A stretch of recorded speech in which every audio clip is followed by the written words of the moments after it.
The night my parents told me they were giving $92,000 of my education fund to my pregnant sister, my phone buzzed quietly in my lap with a security alert, and I had to bite the inside of my cheek to stop myself from smiling. Because 5 weeks earlier, I had already moved every single dollar, but they didn't know that yet. My name is Suzanne Francis. I'm 29 years old now, but this story started when I was 21 and sitting at my parents' dining table in Stamford, Connecticut.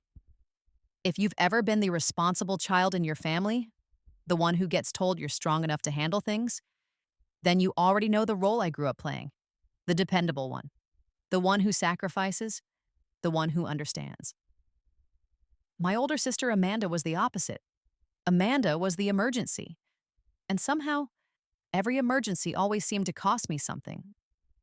That Sunday evening in September, my mother called and said, "Sweetheart, can you drive home tonight? We need to talk." Her tone had that soft, serious note that meant something big was coming. Amanda would be there too, she added. That should have been my first warning, but I still drove the 2 hours and 18 minutes from Manhattan back to Stamford without questioning it. The entire time, my navy blue folder sat quietly on the passenger seat. Inside it were documents I had spent weeks preparing, just in case.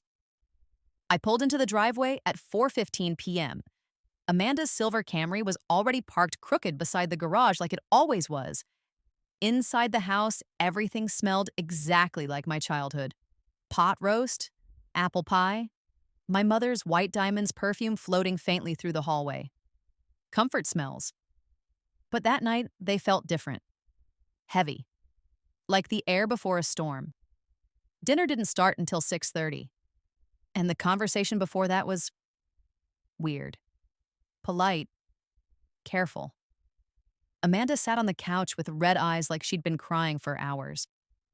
My mother kept touching her shoulder. My father barely spoke at all. Something was definitely wrong. I noticed one detail at 6:42 p.m. that made my stomach tighten.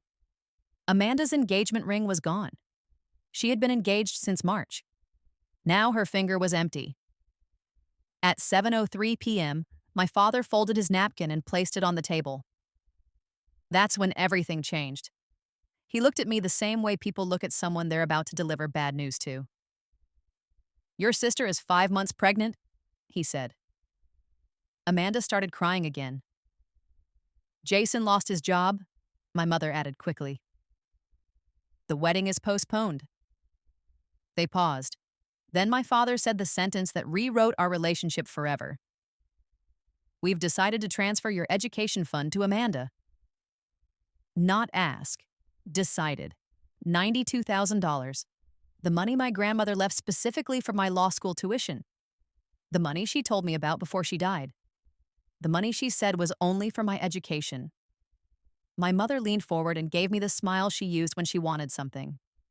"Sweetheart, you're already in law school. You can take loans like everyone else." She said it gently, like she was offering advice.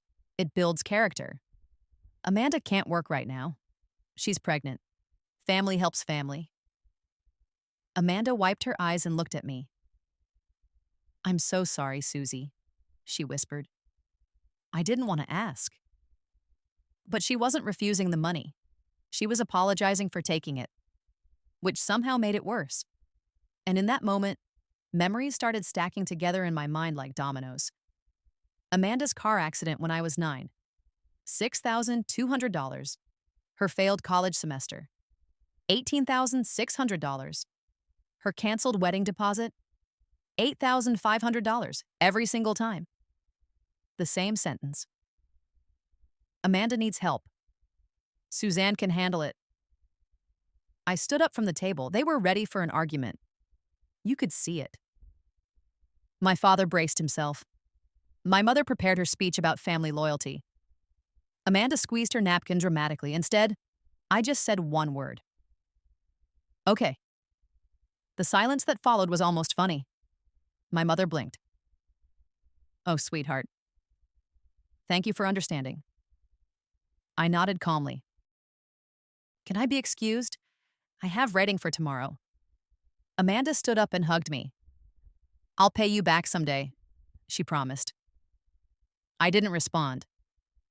Because here's the thing, I meant it when I hugged my mother and said, I love you. I did love them. I still do. But love and boundaries are not the same thing. And that night, something inside me finally snapped into place. I walked upstairs slowly. 14 wooden steps, every single one creaking exactly like it had since I was a teenager. When I reached my old bedroom, I closed the door and locked it. The click echoed in the quiet house. Downstairs, I could hear dishes clinking in the sink, Amanda laughing softly, my parents talking in low voices. They thought the conversation was finished. They thought I had accepted their decision. I sat on the edge of the bed and opened the Fidelity investment app on my phone. Balance: $92,315.83 still there, still mine, for now. I whispered to the empty room, "This ends tonight." At 8:56 p.m., my phone buzzed. Security alert. Unauthorized login attempt detected. Device: Windows PC. Location: Stamford, Connecticut. My father's office computer, 10 feet below my bedroom. I could actually hear the faint sound of keyboard typing through the floorboards. He was trying to transfer the money already, before I even left the house. My phone buzzed again. Failed login attempt. Incorrect password. Attempts remaining. 1. Downstairs, I heard my father mutter under his breath. My mother asked, "What's wrong?" "Password's not working." I covered my mouth to stop a laugh, because the password he was trying to use had stopped working 5 weeks earlier. You see, something important had happened on August 22nd, 1 week after my 21st birthday, the day the custodial account legally became mine. I didn't celebrate that birthday with a party. I celebrated it with a bank appointment and paperwork. A lot of paperwork. Back downstairs, my father tried again. Another alert buzzed. Final failed login. Then the system locked the account. I could hear his chair scrape loudly across the floor. My mother's voice floated up the stairs. "Maybe Suzanne knows something, since the account is technically hers now." 5 seconds of silence. Then my father said something I will never forget. "She's what?" A chair slammed. Papers scattered. Then his voice roared up the staircase. "Suzanne, get down here, right now." I stood up calmly, smoothed my jeans, picked up the navy blue folder from my desk, and walked downstairs. Slowly. Because what my parents didn't know yet was that the real story about that account, the one that was about to destroy their entire plan, had started 8 years earlier. When I was just a 9-year-old girl sitting on the 3rd step of that same staircase, listening to my parents decide to take money from my future. And that was only the beginning. Because the moment I opened that folder at the dining table, my father realized something terrifying. The money wasn't just locked, it was gone. If you've ever been the responsible sibling who was expected to sacrifice for everyone else, tell me in the comments. I'd honestly love to know how many of us grew up playing that role. Because what happened next at that dining table was the moment my parents realized their backup plan had been planning back. And trust me, they were not ready for what was inside that folder. My father was standing at the dining room table when I walked downstairs, the glow of his computer screen lighting up his face. The message on the monitor was simple. Account locked, security protocol activated. His hands were shaking. My mother stood beside him, confused. Amanda hovered near the doorway like someone watching a car crash in slow motion. And all 3 of them turned toward me the moment I stepped into the room. "What did you do?" my father demanded. His voice was sharp now. No warmth, no patience, just panic. I placed the navy blue folder on the table carefully. "I'm not sure what you mean." "The account," he snapped, pointing at the screen. "I can't access it." "I changed the password," I said calmly. "When?" "August 22nd. My father blinked. "You can't just—" "I turned 21 on August 15th, I said. "In Connecticut. UTMA custodianship ends at 21. The account legally became mine. The silence that followed felt heavy enough to crack glass. My mother's voice came out softer. But we just talked about this tonight. Yes, I said. You told me your plan. Her eyes widened slightly. I never agreed to it.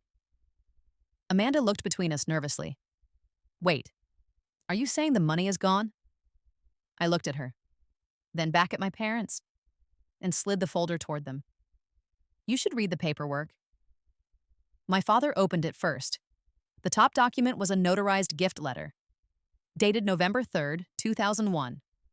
Oh, he read silently. Then his jaw tightened. My grandmother's words were printed clearly. I, Dorothy Hamilton, hereby gift the sum of $55,000 to my granddaughter, Suzanne Marie Francis, to be held in custodial trust solely for her higher education. Below that was the legal statute. Highlighted, Connecticut General Statute 45, a -558C. My mother leaned closer to read. Upon the minor reaching age 21, all custodial property must be transferred to the beneficiary. Must, not may. Must. You planned this, my mother whispered. I shook my head. I prepared for a possibility. You made it a reality. My father's voice was tight. Where is the money? Safe. That's not an answer. It's the only answer you're getting tonight. My father slammed the folder shut. That money belongs to this family. No, I said quietly. It belongs to me. Amanda stepped forward. Susie, I'm pregnant. I thought you understood. I do understand, I said. That's the problem. For a moment, no one spoke. Then my father leaned forward slowly. You're being selfish. I actually laughed. The sound surprised even me. Selfish? You're abandoning your sister when she needs help. Like when you used my account to pay for her car accident? The room froze. My mother blinked. What are you talking about? I reached into the folder again and pulled out a printed statement. September 2005. Withdrawal, $6,200. Description, transportation expense. Amanda's face went pale. My father didn't move. That wasn't... Oh, it was, I said. You called Fidelity the next morning. My mother stared at the paper. How do you know about that? I looked at her. Because I was 9 years old sitting on the staircase listening to you two talk about it. Neither of them spoke, so I kept going. Should we keep going through the statements? I flipped to the next page. 2010. Withdrawal, $18,600. Amanda's voice cracked. That was my UConn tuition. Yes, I said. For the semester you never finished. My father stood up suddenly. That money was temporary. Temporary? I asked. You never put it back. Another page. 2015. Withdrawal, $8,500. Amanda covered her mouth. My wedding deposit. The one that got canceled, I said. My mother sat down slowly. Her face had gone pale. How much? She whispered. I answered quietly. $33,300. Over 12 years. The room went completely silent. And this is where things got interesting. Because my father didn't deny it. He didn't apologize. He just said something that told me everything I needed to know. We were protecting the family. That sentence hung in the air. Heavy. Ugly. Final. And suddenly I understood something that had taken me years to see clearly. I had never been the daughter they protected. I had been the insurance policy. Amanda started crying again. I didn't know, she whispered. I believed her. Honestly, Amanda had always been the emergency, not the architect. My father turned toward me again. You owe this family loyalty. I met his eyes. No, I said quietly. I owed you honesty. And tonight I finally gave it to you. My mother looked at the folder again, then at me. Where's the money, Suzanne? This time I answered. I transferred it to a new account. In my name. Legally. My father's face turned red. You stole it. No, I said. I protected it. Then I pulled out the final document and slid it across the table. My father looked down, then froze. Because the document wasn't a bank statement. It was something else entirely. A legal affidavit. My mother read the heading aloud slowly. Financial misappropriation documentation. Her voice trembled. Then she saw the next line. Prepared for legal review. My father's eyes snapped up to mine. You wouldn't. I leaned back in the chair and said the calmest sentence I had ever spoken in my life. You're right. I haven't. Yet. Amanda wiped her eyes. What does that mean? It means, I said, that I chose not to report 12 years of custodial misuse. My father slammed his hand on the table. You're threatening us. No. I'm explaining the options. My mother whispered, What options? I closed the folder slowly. There are two paths forward. And you get to decide which one we take. The room felt smaller now, like the walls had moved closer. My father's voice was low. What do you want? For a long moment, I didn't answer. Because the truth was, this wasn't about money anymore. It was about something far more dangerous. Accountability. And the next thing I said was the moment my parents realized their entire reputation in Stamford might be about to collapse. But what they didn't know yet was that the real revenge plan had already been set in motion. And in less than 48 hours, their perfect family image would be destroyed in front of everyone they knew. The next 48 hours passed quietly. Too quietly. My parents assumed that meant I had cooled off, that the confrontation at the dining table had been emotional, dramatic, but temporary. They thought I would come to my senses, because that's what I had always done before. I had always been the reasonable one, the understanding one, the one who didn't make things messy. But something had changed that night, and they didn't understand it yet because for the first time in my life, I wasn't protecting the family anymore. 2 days later, my mother called me. Her voice sounded careful, sweet again. The same tone she used whenever she wanted to smooth something over. Suzanne, sweetheart, we're having dinner Sunday. Just family. You should come. I knew exactly what that meant. Damage control. They wanted to fix the narrative, reset things, make everything normal again. And normally, I would have played along, but this time I said something different. Sure, I told her. I'll be there. Then I added one more sentence. And I'd love it if Aunt Linda and Uncle Robert came too. There was a pause. Why? Because this is a family conversation. You see, my parents had spent 20 years building a reputation in Stamford. My father worked in finance. My mother volunteered with 3 different charities. They hosted holiday dinners, church events, fundraisers. To everyone outside our house, and we were the perfect family, responsible, generous, successful. But reputations are fragile things. And once cracks start forming, they spread fast. Sunday night arrived. My parents' dining table looked exactly like it always did. Candles, polished silverware, my mother's good china, but this time there were 8 seats instead of 4. My Aunt Linda, Uncle Robert, and my cousin Michael. Everyone smiling politely, everyone expecting a normal family dinner. My father greeted me at the door. You didn't need to involve everyone in this, he muttered quietly. I smiled. You're right. I didn't. But I thought honesty deserved witnesses. Dinner started normally. Too normally. Small talk. Amanda talked about the baby. My aunt asked about my law school classes. My mother poured wine like nothing had ever happened. And for a while, I let them pretend. Until dessert, apple pie. Of course, my mother always made apple pie when she wanted people to feel comfortable. That's when I stood up. I actually brought something I wanted to share, I said. Everyone looked at me, confused, curious. My father froze. He knew. I placed the navy blue folder on the table. My aunt frowned. What's that? Family history, I said calmly.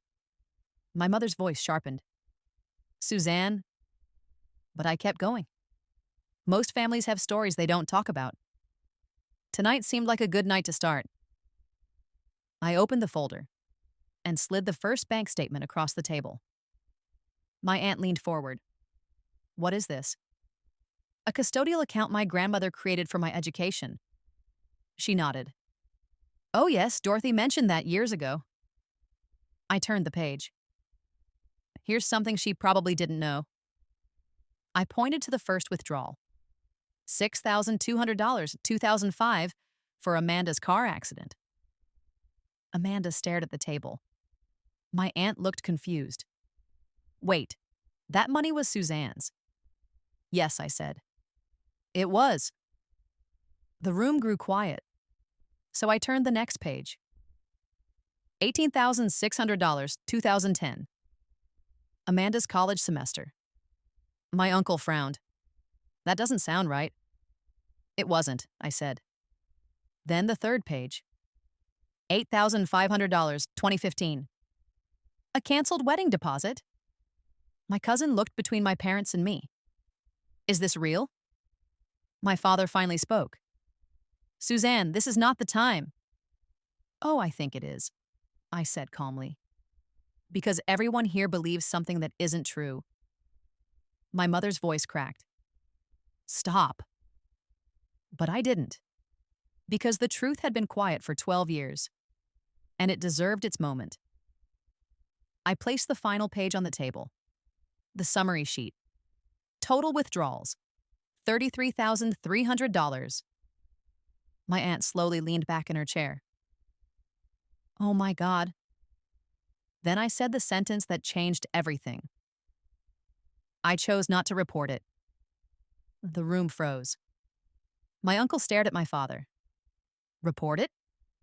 I nodded. Custodial misuse is financial fraud. My father stood up. That's ridiculous. Is it? I asked. The statutes say otherwise. Amanda started crying again. I didn't know, she whispered. I believe you, I said, and I meant it. Then I closed the folder. 2 nights ago, Mom asked where the $92,000 was. My aunt looked confused. What $92,000? I smiled slightly. The education fund they tried to give Amanda. Now everyone was staring. My cousin said slowly, Wait, what? My father's face had gone completely pale, because he knew what was coming next. I moved the money, I said calmly. Legally. And safely. My aunt blinked. Well, and of course you did. It's yours. For a moment, nobody spoke. And then my uncle said the one sentence my parents had been terrified of. Why would you try to take it from her? Silence. Heavy, awkward, unavoidable. My mother looked down at the table. My father said nothing, because there was no explanation that sounded good out loud. Finally, I stood up. I didn't come here to embarrass anyone. That's not the point. I looked at my parents. The point is this. I am not the family backup plan anymore. I'm not the emergency fund. And I'm not the responsible child who quietly sacrifices so everyone else can be comfortable. Then I picked up the folder and said the last thing I had planned. The documents in here are copies. My father's head snapped up. Copies? I nodded. The originals are with my attorney. And unless something changes, they'll stay there. My aunt looked at my parents, slowly, disappointed. Then she said something that hit harder than anything I could have said. Dorothy would be ashamed. That sentence hung in the air like a verdict. My parents said nothing, because sometimes silence is the loudest consequence of all. I walked to the door, and before leaving, I turned back one last time. I love you, I told them. But loving someone doesn't mean letting them use you. Then I stepped outside. Into the cold night air, for the first time in years, I felt light. Because the truth about revenge is something people rarely talk about. The best revenge isn't destruction, it's boundaries. And the moment you stop being someone else's safety net, their entire system collapses. If you've ever been the responsible child in your family, tell me in the comments. Because I promise you this, the moment you finally stand up for yourself, people who benefited from your silence will call it betrayal. But it isn't betrayal, it's freedom.